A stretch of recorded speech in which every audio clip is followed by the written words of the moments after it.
C'est l'histoire vraie d'un grand sorcier appartenant à l'Église mondiale satanique, devenu apôtre de Jésus-Christ. Attiré par la magie dès son plus jeune âge, Zacharie vend son âme au diable à l'âge de 13 ans au sein d'une secte satanique. Pensant que le pacte est irréversible, il se sait désormais condamné à l'enfer. Très vite, il est envoyé par le diable pour commettre les pires crimes et abominations. À 18 ans, il s'enrôle dans l'Église mondiale de Satan où il sera élevé à un haut grade. Mais un jour, il décide de tout quitter et s'enfuit. Peu de temps après, un miracle se produit. Il se retrouve face à face avec la Vierge Marie qu'il voit de ses propres yeux. C'est le témoignage extrêmement saisissant de Zacharie King.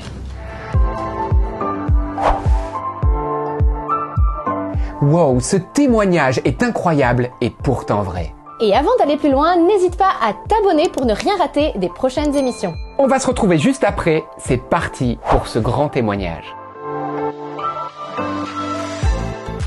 Je m'appelle Zacharie King. J'ai commencé à jouer au jeu Donjons et Dragons à l'âge de 10 ans. C'est là que j'ai réalisé que la magie fonctionnait pour de vrai. Alors un jour, je me suis dit que j'allais essayer de faire de la magie dans la vraie vie. Un vendredi soir, j'ai donc dit une formule magique dans le but d'obtenir de l'argent. Et le lendemain, quand je suis sorti, j'ai trouvé un billet de 10 $ sur le bord de la route. Je me suis dit, c'est sûrement une coïncidence. Il y a peu de chances que ce soit ma magie qui m'ait permis de trouver cet argent. J'ai alors décidé d'aller dans la salle de bain. Je prononce donc ma formule magique dans la salle de bain.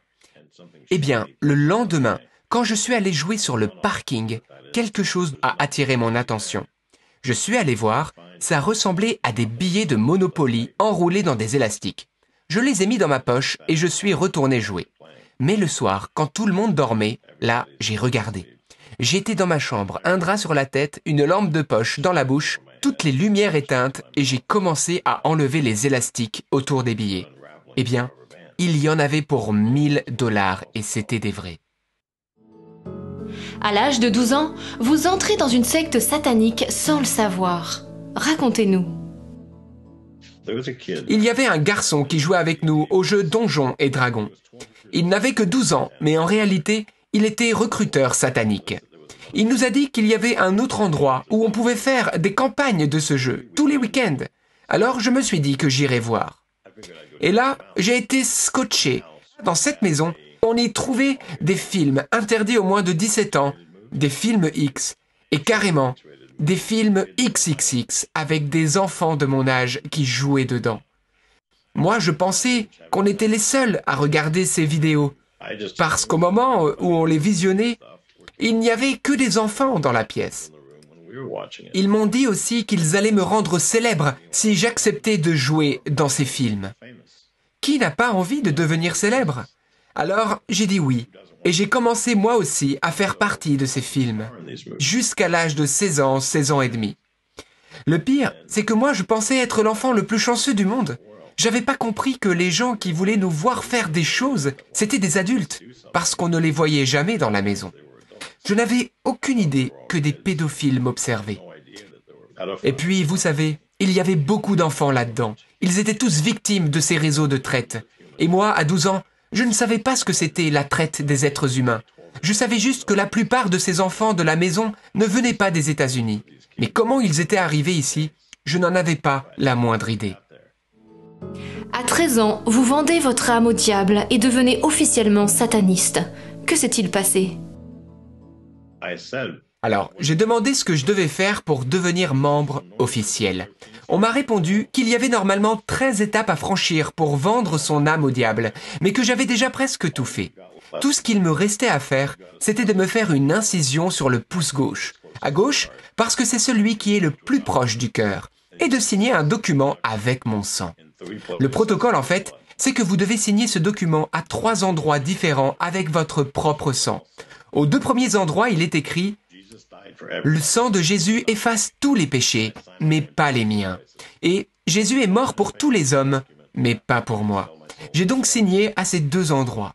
La 3e signature, c'est sur la dernière page du document, là où c'est écrit « J'accepte de vendre mon âme au diable. » J'ai signé. Même si, à vrai dire, j'étais pas vraiment convaincu d'avoir une âme, ni que le diable existait, et Dieu non plus d'ailleurs. Mais dans le document, il était clairement mentionné que le pacte était irréversible et que celui qui le signe fait le choix de Satan et ne pourra donc plus jamais revenir vers Dieu, même s'il le désire. Après ça, il y a eu une cérémonie dans une ferme appartenant à l'un des satanistes de la secte, et tous les membres étaient présents pour l'occasion. La plupart d'entre eux portaient une grande toge noire avec un pentagramme inversé, de couleur rouge imprimé dessus.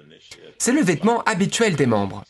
Quant à moi, je porte une toge blanche pour montrer que je suis un initié, mais que je suis sur le point de perdre mon innocence. Enfin, il y a le mage qui porte une robe rouge avec un pentagramme inversé de couleur noire. C'est lui le magicien officiel nommé pour ce genre d'événement. Donc voilà comment ça se passe. J'entre dans une grande cuve remplie de sang humain, de sang de porc et d'urine humaine. Et là, je reçois le baptême satanique par immersion. Il vous immerge complètement, puis vous remontez à la surface et ensuite, vous allez dans une autre pièce pour y prendre une douche. Quand vous ressortez, vous portez une toge noire avec la capuche relevée sur votre tête pour montrer que vous avez été baptisé dans le monde des ténèbres. Après ça, vous devez vous asseoir sur une chaise et on vous tend une espèce de roue dans laquelle se trouve un crucifix que vous devez retourner à l'envers. Ensuite, vous saisissez les bras du crucifix et vous les brisez vers le bas en signe de rejet du Christ. Des membres de la secte lisent alors le document que vous avez signé la nuit précédente. Ils demandent aussi à voir votre pouce pour s'assurer que vous l'avez bien signé avec votre sang. Et après la lecture, ils annoncent officiellement que vous avez vendu votre âme au diable. Ils prennent ensuite ce document, l'enroulent et l'imbriquent avec le crucifix et affirment qu'il sera enfermé dans un coffre-fort et qu'il y restera à jamais jusqu'à votre mort. À la fin, ils font une grande fête pour fêter votre entrée dans le satanisme. Mais en réalité, ce qu'on célèbre à ce moment-là, c'est qu'un jour, on mourra et on ira en enfer. Zacharie, devenir sataniste n'est pas anodin. Vous n'aviez donc pas peur de Satan ? En fait, je ne voyais pas mes amis satanistes comme des méchants. Au contraire, j'avais vraiment l'impression que c'était eux les gentils. Et Dieu et mes parents, c'étaient les méchants. Parce qu'avec eux, c'était tout le temps non. Dès que je voulais quelque chose, la réponse c'était non. La Bible, c'est quoi ? Eh bien pour moi, c'était le livre des interdits. Tu ne dois pas faire ceci, tu ne dois pas faire cela. Et mon père, eh bien si je lui demandais « Eh papa, est-ce que je peux aller voir le film Blues ?» Il me disait « Non. » « Papa, il y a un nouveau film qui est sorti, je peux y aller ?»« Non. »« Papa, non. » Limite, tu regardes juste mon père et la réponse c'est « non ». Et donc, eh bien j'ai d'un côté Dieu et mes parents qui disent non à tout, et Satan, lui, qui dit oui à tout. Alors, c'est qui le gars sympa dans l'histoire ? Eh bien j'en suis venu à penser que le diable qui me donnait tout ce que je voulais, eh bien c'était parce qu'il m'aimait bien. Et qui sait, peut-être même qu'il veut être mon ami. Il me donne vraiment tout, alcool, drogue, les filles. Qu'est-ce qui me manque ? Il me donne tout ce que je veux. Dans cette secte satanique, on vous initie également à la drogue. Que preniez-vous ? Ma drogue préférée, c'était fumer la marijuana. Mais j'aimais aussi beaucoup les champignons hallucinogènes. Il y avait aussi le salad bowl. C'est un saladier rempli de toutes sortes de gélules de drogue, dont chacune a un effet différent. Certaines te maintiennent éveillé pendant 24 heures, d'autres te rendent euphorique, d'autres au contraire te rendent dépressif. Et puis, il y en a qui te donnent carrément des hallucinations. En fait, c'est simple. Il suffit de tester. T'en prends 3 ou 4 et tu vois ce qui se passe. T'as l'impression d'être au 8e ciel. Vous voyez tout ça ? Eh bien, c'était ma vie. Je m'amusais comme ça. À l'âge de 14 ans, la secte sataniste vous pousse à faire l'avortement d'un bébé à terme. Et ce ne sera malheureusement pas le dernier. À 14 ans, j'ai participé à une fête satanique, une véritable orgie, où il y avait tous les garçons de la secte âgés entre 12 et 15 ans, et une jeune fille de la secte âgée de 19 ans. Le but était de la faire tomber enceinte pour que nous puissions avorter son bébé 9 mois plus tard. Oui, la vérité c'est que la majorité des avortements pratiqués par ma secte étaient des avortements réalisés au 3e trimestre de la grossesse. Je pourrais entrer dans les détails sur la manière dont on pratiquait les avortements, mais je suis sûr que vous ne voulez pas savoir. En fait, Satan aime les bébés parce qu'il aime les tuer. Oui, Satan aime les avortements parce que le sang des avortements, c'est quelque part son carburant. Ça lui permet d'amener ses projets à terme. Comme disent certains exorcistes, l'avortement, c'est ce qui renforce le pouvoir de Satan. Ça lui donne plus de puissance. Donc, à chaque fois qu'il y a un avortement, le monde s'enfonce dans des ténèbres toujours plus profondes. Sachez aussi que chaque nuit, de minuit à 3 heures du matin, une messe noire est célébrée où tous les avortements de la journée sont consacrés à Satan, et cela aux 4 coins du monde, dans les 24 fuseaux horaires. Zacharie, à 18 ans, vous intégrez l'Église mondiale de Satan et vous êtes promu à un très haut grade, celui de grand sorcier. Comment en êtes-vous arrivé là? Je suis resté dans la secte satanique jusqu'à l'âge de 18 ans, et ensuite, j'ai rejoint l'Église mondiale de Satan. J'y suis resté 3 ans. Puis, à 21 ans, j'ai reçu une faveur particulière du diable. En effet, j'ai reçu un courrier officiel m'annonçant que j'allais devenir grand sorcier. J'ai donc été convoqué devant le PDG et le conseil d'administration.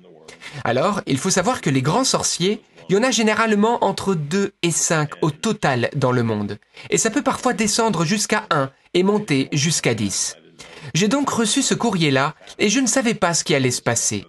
Je savais juste que ceux qui avaient reçu ce genre de courrier, je ne les avais plus jamais revus par la suite. Donc, j'ai commencé à me dire que j'avais peut-être fait quelque chose de mal et j'ai décidé d'acheter un pistolet avec pas mal de munitions et plusieurs chargeurs.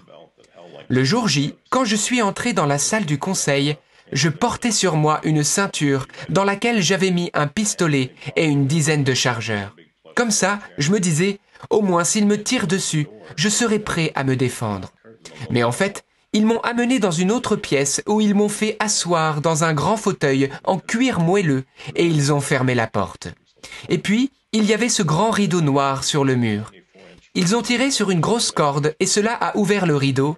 Et là, j'ai découvert 9 costumes de grands sorciers et des grandes photos de 60 cm sur 60 cm montrant les différents maquillages qu'un grand sorcier peut obtenir. J'ai donc choisi le type de maquillage que je voulais, ainsi que les costumes. Puis, ils m'ont remis le manuel du grand sorcier. Et quand j'ai ouvert la première page, il était écrit « Personne ne peut vous dire quoi faire. En gros, c'est vous qui êtes votre propre patron. Vous faites de la magie quand vous voulez en faire, et les gens paient très cher pour obtenir de la magie, mais c'est à vous de décider si vous le faites vraiment ou non. » Avec ce nouveau poste, on vous demande de détruire 120 églises baptistes. Comment faisiez-vous? Alors, il y a 3 équipes qui s'attaquent aux églises baptistes. D'abord, l'équipe des scandales sexuels. Là, la stratégie, c'est généralement d'envoyer une jeune fille de 15 ou 16 ans pour séduire et faire tomber le leader de louange, par exemple, ou le responsable des jeunes, ou encore le pasteur. Ensuite, il y a l'équipe des scandales financiers, qui n'attaquent globalement que les très grandes églises, les méga-churches qui ont des fonds importants. Et enfin, il y a l'équipe des scandales liés au commérage et à la médisance. Et ça, c'était mon équipe qui s'en occupait. Pouvez-vous nous donner un exemple concret d'une église que vous avez infiltrée? Pour être franc avec vous, on n'attaque jamais une église au hasard. On connaît l'église qu'on vise. Parce qu'il y a en amont tout un travail de recherche sur cette église pour connaître ses modes de fonctionnement. Et ensuite, grâce aux informations récoltées, on met en place à l'avance une tactique pour la diviser. Je vous donne un exemple concret. Un jour, j'ai voulu m'infiltrer dans une certaine église baptiste. L'étape numéro 1, ça a été d'acheter une maison dans la ville où se trouvait l'église en question, en faisant attention de prendre la maison la plus chère et la plus ostentatoire. J'ai donc acheté cette maison grâce aux millions de dollars que j'avais sur mon compte. Or, il s'est avéré que le président de la banque où j'étais client faisait lui-même partie de l'église baptiste que je visais. Alors, j'ai pris le temps d'échanger un peu avec lui pour qu'il se rende compte que j'étais un homme tout à fait normal qui avait juste beaucoup d'argent. Mais ce qu'il ne savait pas, c'est que cet argent ne m'appartenait pas. Il était à l'église de Satan. Mais bien sûr, on pouvait penser qu'il était à moi parce qu'il était sur mon compte. Donc, au vu des 87 millions de dollars présents sur mon compte, cet homme a décidé de me nommer membre d'honneur du comité de l'église. Car chez les baptistes, il faut savoir qu'il y a un comité pilote qui dirige l'église. Ensuite, le président du comité a voulu mieux me connaître. Alors, il m'a invité à une sortie en mer sur son nouveau bateau. On a passé toute la journée ensemble et là, moi j'écoutais attentivement tout ce qu'il me disait. Et j'ai notamment remarqué qu'il aimait bien dire « mais bon, ça va le faire ». Oui, il disait tout le temps « ça va le faire », j'ai retenu ça. La fois d'après, je me suis arrangé pour faire une sortie cette fois-ci avec le vice-président. Et là, j'ai commencé à lui dire des choses que le président m'aurait soi-disant dites, mais qui étaient en vérité parfaitement fausses, et j'ai camouflé tout ça en finissant mon propos par « mais bon, il a dit ça va le faire ». Et ça a convaincu direct le vice-président, parce que j'avais dit la phrase clé, celle que le président disait tout le temps. Après ça, j'ai continué à rencontrer un par un tous les membres du comité, et à chaque fois, je leur disais une chose qu'un autre avait dite à leur sujet. Mais parfois, je disais une chose vraie, et parfois je mentais. La plupart du temps, je disais des mensonges.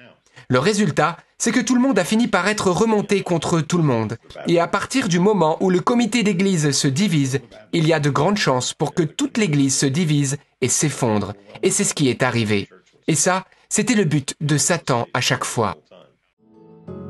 Attaquiez-vous d'autres églises ou uniquement les églises baptistes?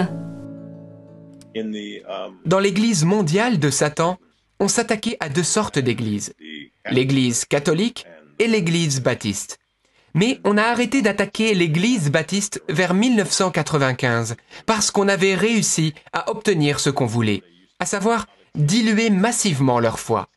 Mais il y a une église que Satan n'a pas arrêté de combattre. À votre avis, de qui est-ce qu'on entend parler presque tous les jours dans l'actualité? De quelle église est-ce qu'on peut se moquer en toute impunité? Les catholiques. Oui, l'église catholique continue d'être attaquée par le diable parce que cette église continue de l'embêter. Alors, moi, c'était pas mon job de m'en prendre à l'église catholique. Je m'occupais de l'église baptiste. J'ai jamais attaqué l'église catholique, donc je peux pas vous dire comment les satanistes s'y prenaient pour attaquer les catholiques. Zacharie, vous aviez des pouvoirs occultes très puissants. Lesquels, par exemple? Alors, je faisais des voyages astro, mais il y a beaucoup de personnes dans le New Age qui font ça. Sinon, j'avais aussi le pouvoir de léviter, et je suis monté même un jour jusqu'à 60 mètres de haut, restant en suspension dans les airs, ce qui était assez impressionnant.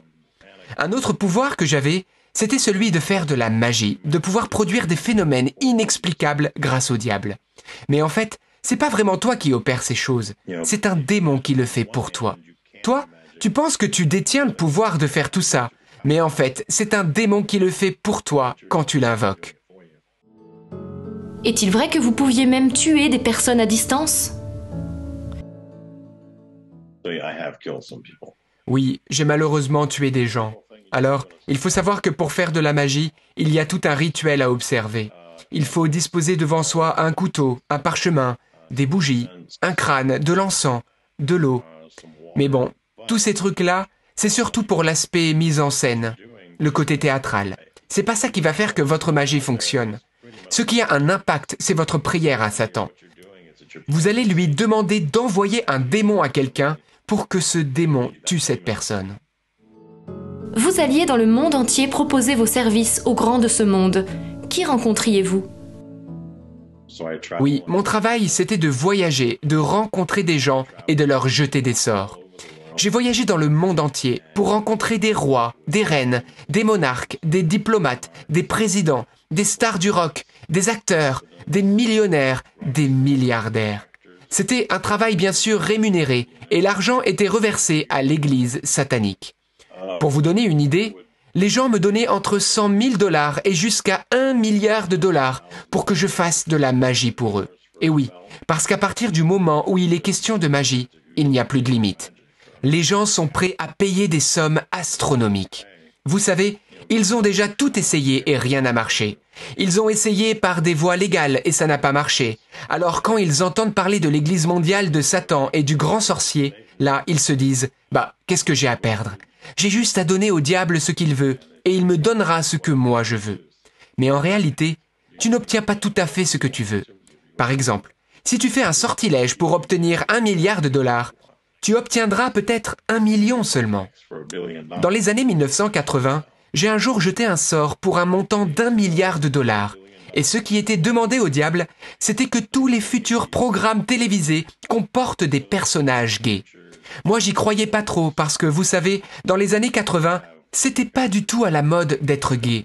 Si tu osais t'afficher comme homosexuel sur la place publique, tu risquais carrément ta vie. Donc moi, quand j'ai jeté ce sort, j'y croyais pas vraiment. J'étais loin d'imaginer qu'un jour, ça se réaliserait. Zacharie, après toutes ces années de satanisme et d'horreur, vous avez un déclic. Vous savez, vous pouvez faire un certain nombre de péchés, beaucoup même, mais au bout d'un moment, vous commencez à vous lasser. Et vous sentez qu'il vous manque quelque chose, mais vous savez pas quoi. Alors, vous essayez de combler ce vide avec encore plus de péchés. Vous buvez plus d'alcool, vous prenez plus de drogue, vous achetez une plus grande télé. Mais rien de ce que vous achetez ne parvient à combler ce vide. Regardez, j'aime bien comparer le métier que j'avais de grand sorcier avec celui de vendeur de bonbons. Voilà, je suis vendeur de bonbons et à mon premier jour de travail, je me demande combien de temps il me faudra pour goûter tous les bonbons de la boutique.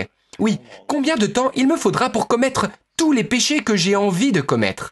Eh bien, il m'a fallu de mon côté 6 mois pour faire tous les péchés que je voulais. Et au bout de 5 ans, vous imaginez, tout sent la même chose. Vous comprenez, tous les péchés que je commettais, ça avait le même goût. Oui, peu importe avec quelle fille je sors, c'est la même chose.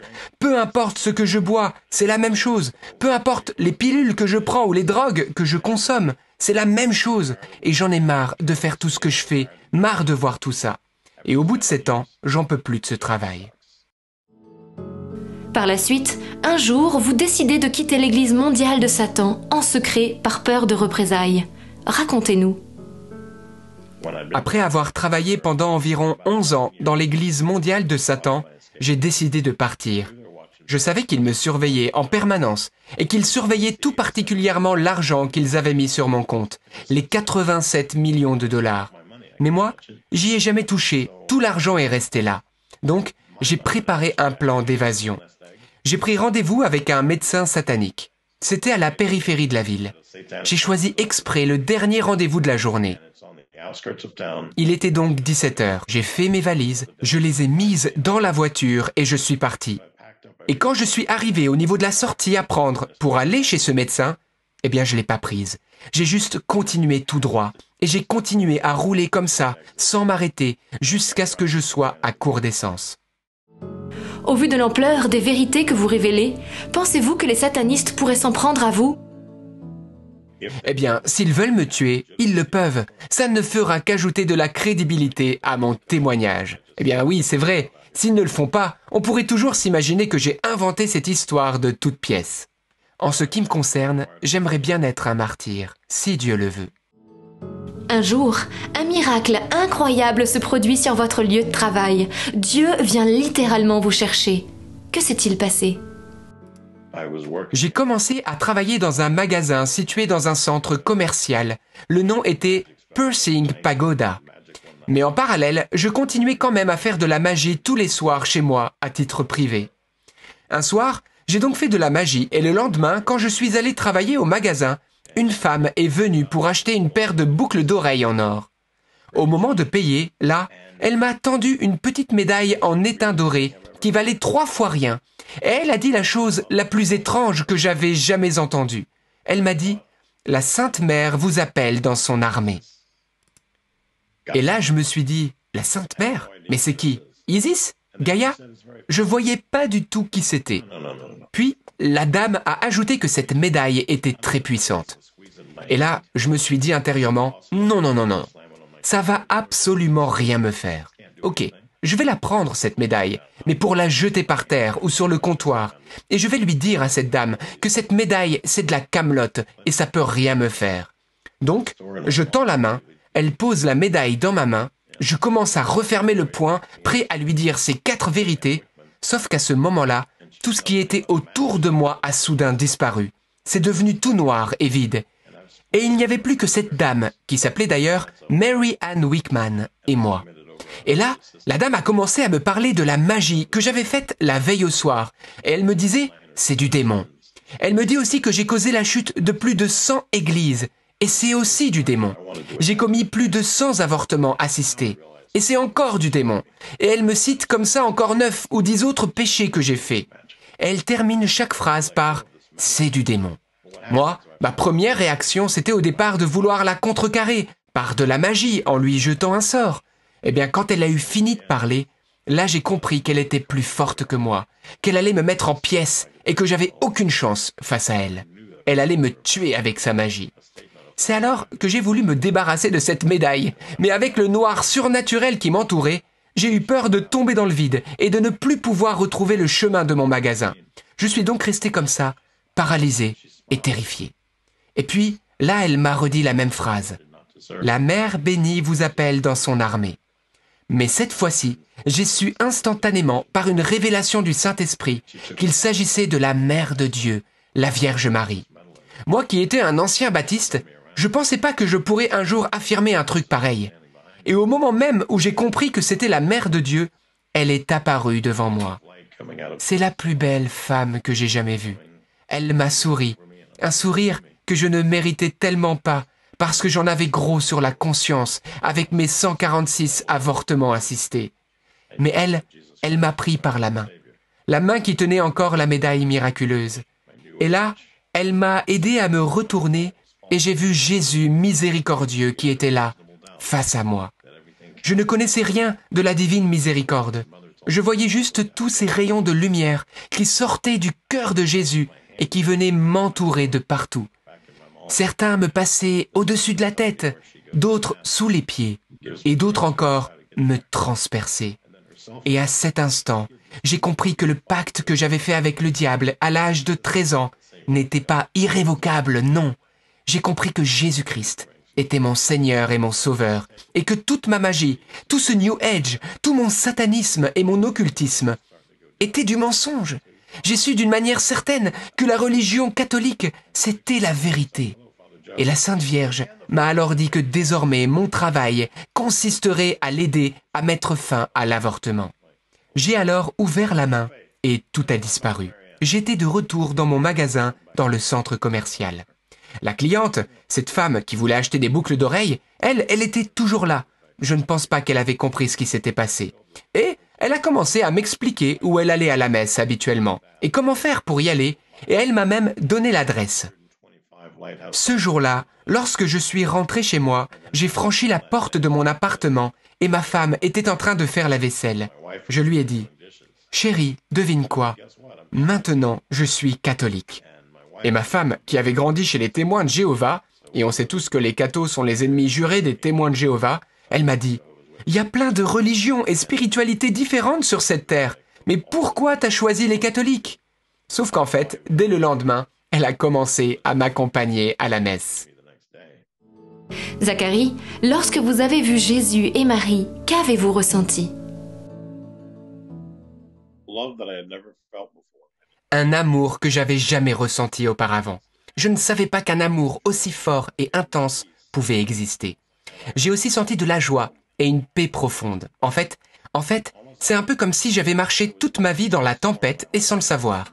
Et tout à coup, c'est le calme plat. Je ne voulais pas quitter la présence de Jésus et Marie. Oui, je ne voulais plus jamais m'en aller loin d'eux. Lorsque vous vous rendez à la messe le lendemain, un nouveau fait miraculeux se produit. Lequel? Lorsque je suis allé à la messe pour la première fois, au moment de la consécration, j'ai vu Jésus de mes yeux. Moi, je pensais que tout le monde dans l'église voyait Jésus comme moi. Je croyais que toute personne catholique, en fait, avait cette grâce de voir Jésus. Donc, j'ai demandé à ma femme, « T'as vu cet homme là-bas » Elle me dit, « Lequel » Je lui dis, « Cet homme, là-bas, au-dessus de l'autel. » Elle me dit, « Ah, mais c'est le prêtre. » J'ai dit, « Mais non, l'autre homme. » En fait, je savais pas que j'étais le seul à voir Jésus. Et puis, après ça, j'ai découvert ce qu'on appelle l'adoration perpétuelle, où tu as accès à Jésus à tout moment. Et là, je me suis dit, non mais attends, il doit bien y avoir une feuille d'inscription pour ça. Il faut sûrement que je m'inscrive pour espérer avoir une place de libre d'ici 2-3 ans, j'imagine. Mais on me dit, mais non, c'est bon, tu peux y aller, il y aura de la place. Mais moi, j'y crois pas, parce que pour voir Elvis, mort depuis 40 ans, pour voir sa tombe, il y a bien une file d'attente. Alors pour Dieu, imaginez. Bon, donc on y va, et choc numéro 1, on est la seule voiture présente sur le parking. Choc numéro 2, il n'y a pas de file d'attente pour rentrer. Et choc numéro 3, on ouvre la porte et la chapelle est quasiment vide. C'est ainsi que la chapelle d'adoration est devenue mon lieu de prédilection. J'y passais entre 30 minutes et 18 heures par jour. Et pendant presque 3 ans, je voyais Jésus de mes yeux à chaque fois que j'allais à l'adoration, à chaque fois que j'allais à la messe, lors de la consécration. Au bout de 3 ans, j'ai cessé de le voir. Mais je pense que ce cadeau m'a été fait pour que je croie en la présence réelle. Et ça, c'est un vrai don, car dans l'Église catholique, selon une enquête, seulement 15% des catholiques du monde entier croient en la présence réelle de Jésus Eucharistie. C'est-à-dire que 85% pensent que c'est juste un symbole ou un signe commémoratif, mais que ce n'est pas vraiment le corps et le sang, l'âme et la divinité de notre Seigneur Jésus-Christ.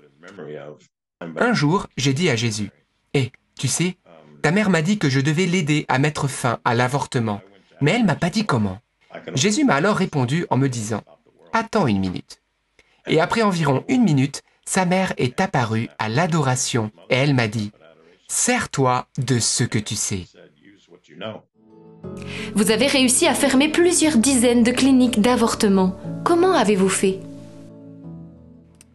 Ce que je savais, c'est que l'avortement est un sacrifice satanique. Alors, j'ai publié un ensemble de 2 CD qui s'appelle « L'avortement est un sacrifice satanique ».